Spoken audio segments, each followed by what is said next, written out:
Okay, magluluto po ako ngayon ng fried chicken, okay? Lagyan ko ng kalamansi.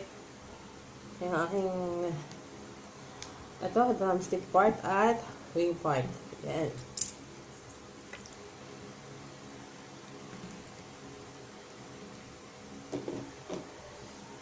Ayan. Lagyan ko din ng, ayan, black pepper ground. Gan, as in, durog siya.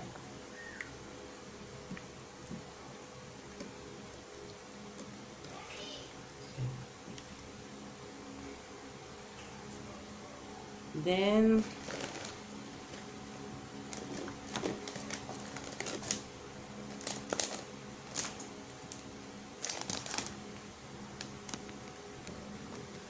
lagyan ko siya ng chili powder.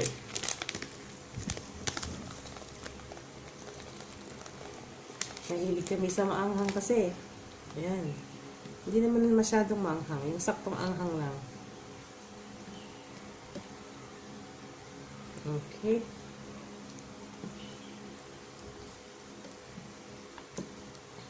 Then, ito yung aking gagamitin yung crispy fry spicy flavor. Diba? Mahilig talaga sa maanghang. Lahat maanghang.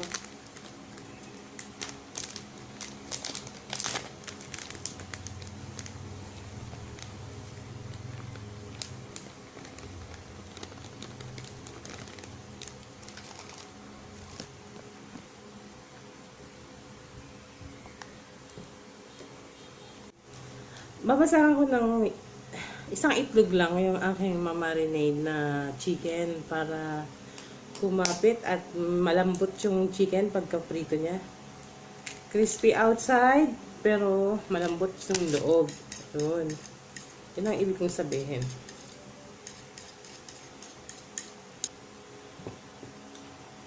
Sarap yan. Diba? Yan. Tayo natin mamaya ulit. Hello everyone! So this is me, Emma's channel. Samahan niyo ako, magluluto ako ng ulam. Ulam na hapunan ng aking dalawang trophy. Pumasok siya kanina, ngayong araw, pumasok yung aking girl. Yung panganay ko, papasok pa lang. Mamaya yung service niya dadating. So eto, magugulay ako. Yung aking chicken na minarinade. Ayan. Then, magigisa na ako ng sayote. Sayote na simpleng ulam. Pero, madaling lutuin at masarap. Okay. Piprepare ko lang guys yung aking gugulayin. Ito. Meron ako ditong garlic. Onions. Then, gulay. Ito muna piprepare ko. Okay. Ito guys. Pit ko muna yung aking gulay.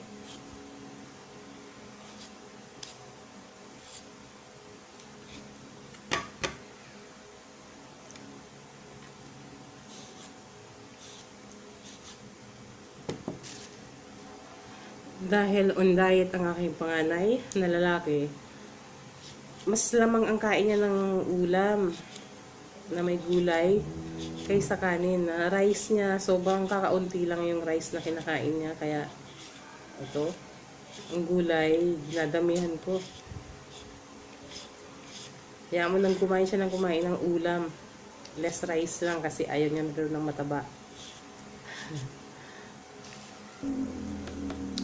Ito guys, tinatanggal ko yung gitna. Ganyan lang ako gumawa at malinis lang. Mag-prepare ng uulamin, ng gulay. Pagkasayote ha.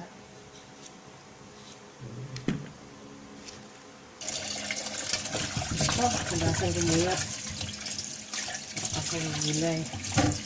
Bago i-slice. So, habang i-slice ko yung aking sayote,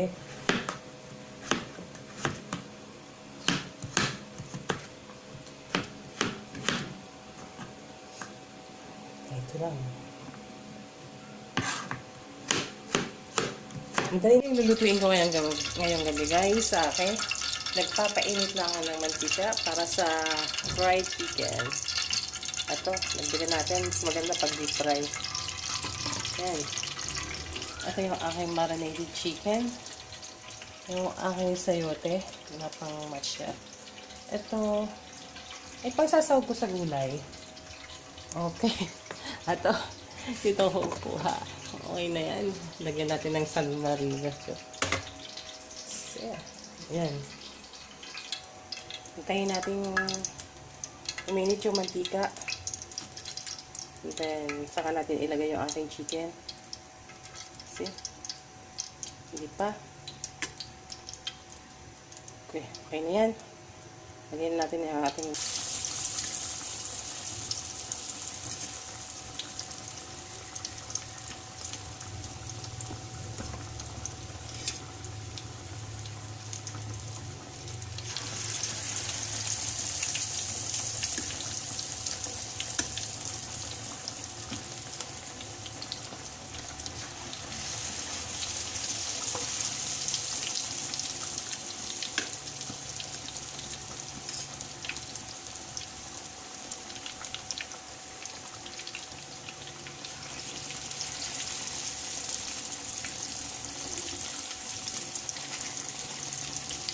space pa. Pwede pa.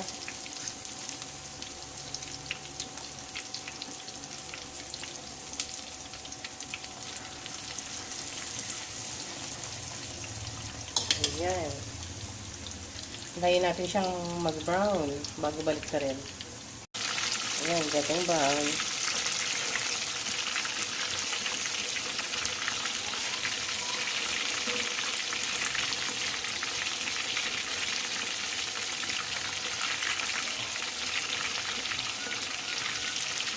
Hanggang loob yung flavor niya, masarap siya.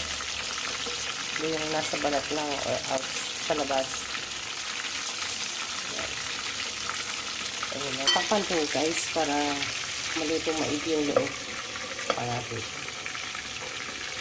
Saka natin mamaya ibubuksan, malakasan yung apoy para mag-crispy at luto-luto yung loob. Okay na yung aking chicken. Ayan, kita nyo, brown. Brown siya. So, almost done. Kaunting in na lang. O, kaunting ilang minuto na lang. Pagito na.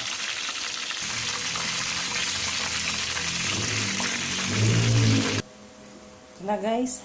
Yung aking luto ng fried chicken. Yung wing part, then the leg part. Diba? Malambot siya, saka malasa. Masarap na masarap. As in, crispy din outside.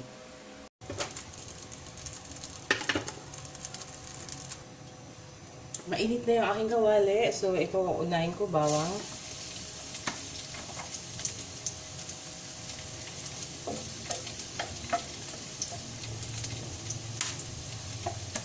Pag ako nagigisa ng bawang, gusto ko lalo mabango yung bawang.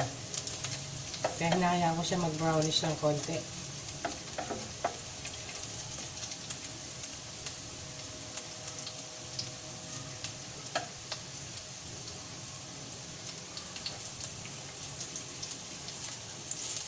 Sunod ko na yung aking sibuyas.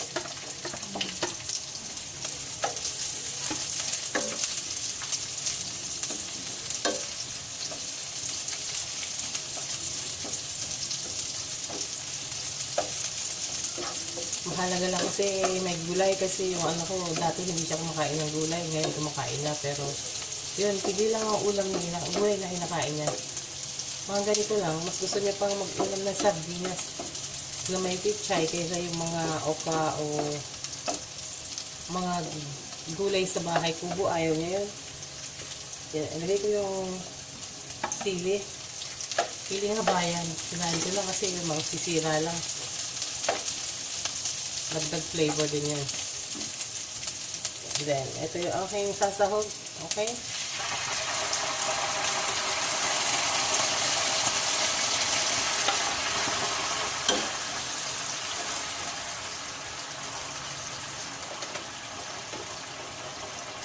Nilagay ko na yung gulay, guys. Marami na. Pero kaunti lang yan. Para sa ano ko kasi ginagawa ng kanin.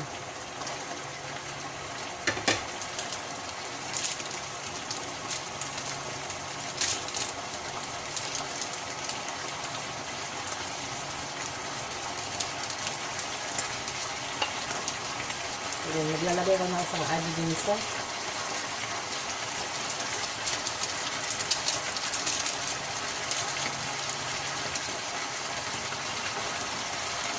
Yan yung water. Okay na yan. Ganun lang.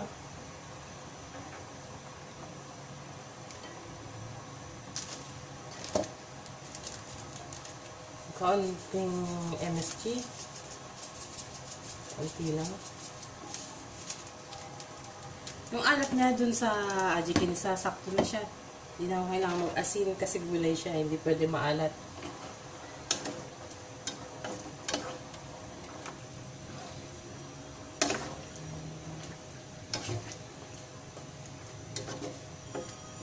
Diba? Puro sayote. Wala akong magagawa. Yun lang talaga yung request. Pag sinabing yun ang gusto niya kainin, yun ang kakainin. Yung mga anak kong pangalan. Mahirap pa kainin ng gulay. Okay, tatakpan ko lang siya guys.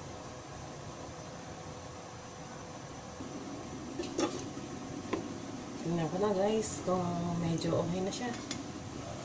Ayan, kita nyo naman. Dahil gulay siya, hindi ko lang overcook. Okay.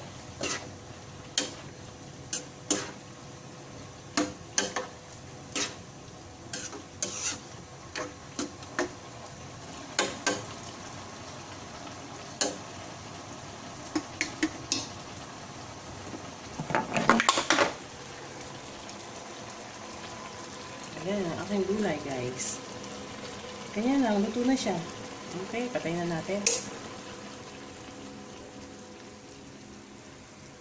Okay, kita niyo guys, ito na yung aking niluto. Kailangan ko siya isalin sa mangkok dahil hanggat nasa kawali siya, mainit pa yung kawali, mag-overcook. Kailangan medyo hindi siya yung overcook yung gulay. Yan yung aking chicken. Ayan. Maraming salamat sa inyo. Sana nagustuhan niyo ang aking ulam ngayong gabi. Okay, dahil sa sinamahan niyo ako sa pagluto ko ngayon ng aming hapunan. Ito yun ang aking chicken. Then, yung gulay.